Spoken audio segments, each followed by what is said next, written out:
Je dirais que les 10 jours de restriction, un petit peu l'eau, la nourriture, la vie en campagne, bon, c'est pas évident dès les premiers coups, et après, on s'y fait. Un cabri, c'est une tradition à part. Je vais vous faire goûter si vous voulez.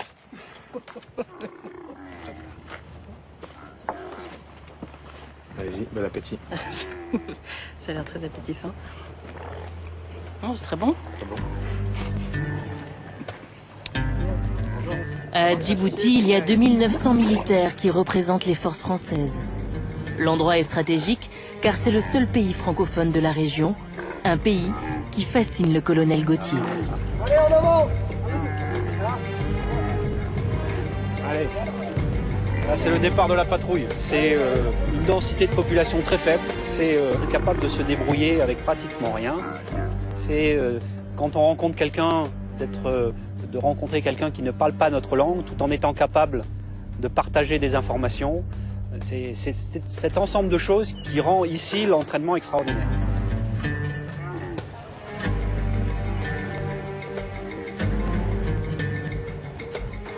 Depuis quelques années, la piraterie a renforcé l'enjeu stratégique et géopolitique de Djibouti. C'est le seul pays stable de la Corne de l'Afrique, le seul port fiable à l'entrée de la mer Rouge. Tous les ans, 300 navires de guerre français y font escale. C'est le seul appui logistique de la région.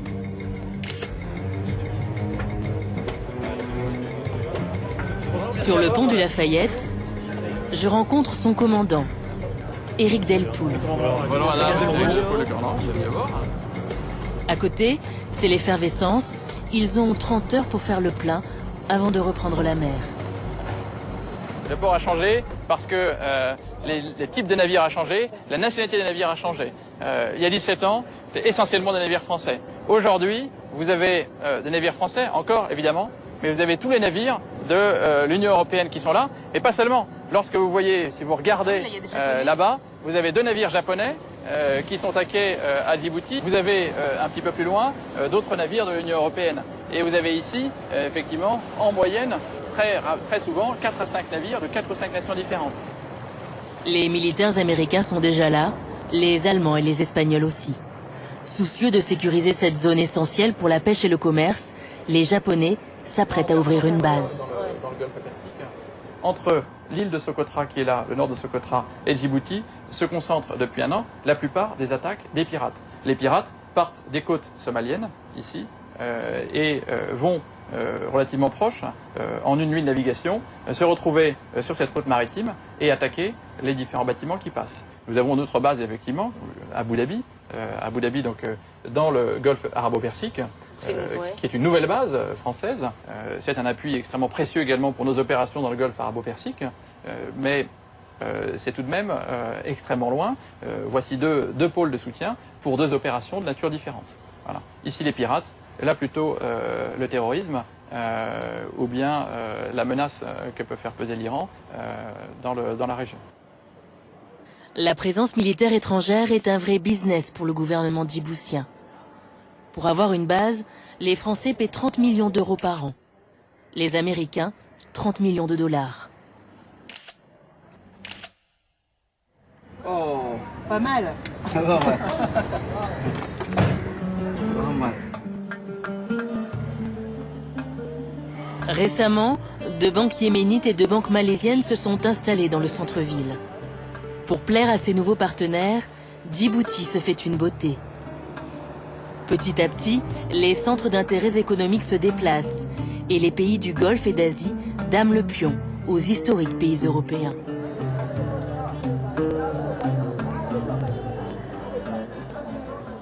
Tous les jours, Mohamed Kamal, désormais notaire, voit défiler dans son bureau des étrangers qui veulent investir à Djibouti. Donc là, ce sont toutes les entreprises qui investissent en ce Des moment. banques. Là, sauf celles-là, sont des banques. Sur le plan économique, comme sur le plan, je disais, présence militaire, les gens s'intéressent de plus en plus à Djibouti. Les gens ne viennent pas seulement pour nous aider.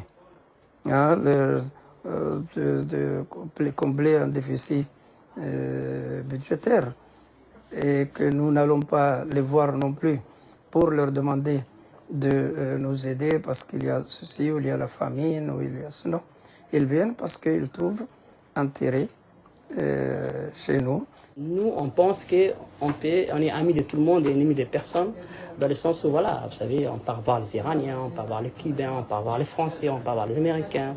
Nous, ce qui nous intéresse, vous savez, on est un pays pauvre, on doit parler avec tout le monde et puis tout le monde doit pouvoir faire du commerce chez nous. Et nous, on doit savoir tirer notre bénéfice de là.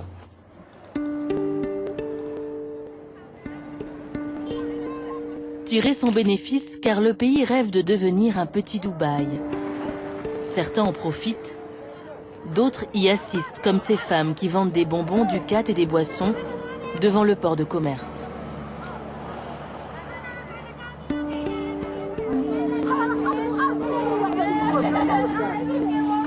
Certaines me racontent qu'elles ont quitté leur famille et leur tribu pour travailler en ville. J'ai refusé d'aller à l'école, pour travailler. Moi non plus, je suis pas allée à l'école. J'ai personne pour m'y inscrire. Quel âge elle a? Je sais pas, j'ai même pas de carte d'identité.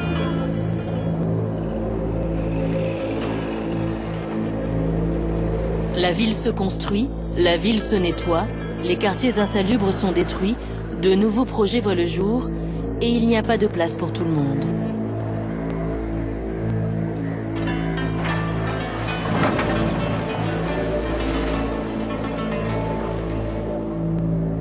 Au pied de jolies villas en construction, il y a Leïla aussi, Leïla et sa famille.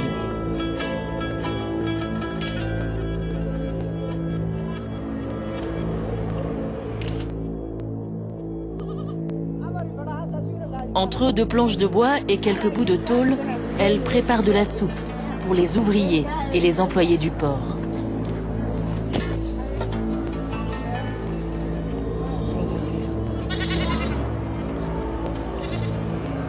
Son fils est malade depuis 15 jours, mais il ne peut pas aller à l'hôpital.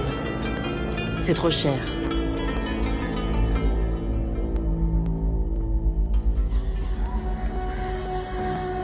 À Djibouti, une économie à deux vitesses trace ses sillons et ses inégalités en attendant mieux.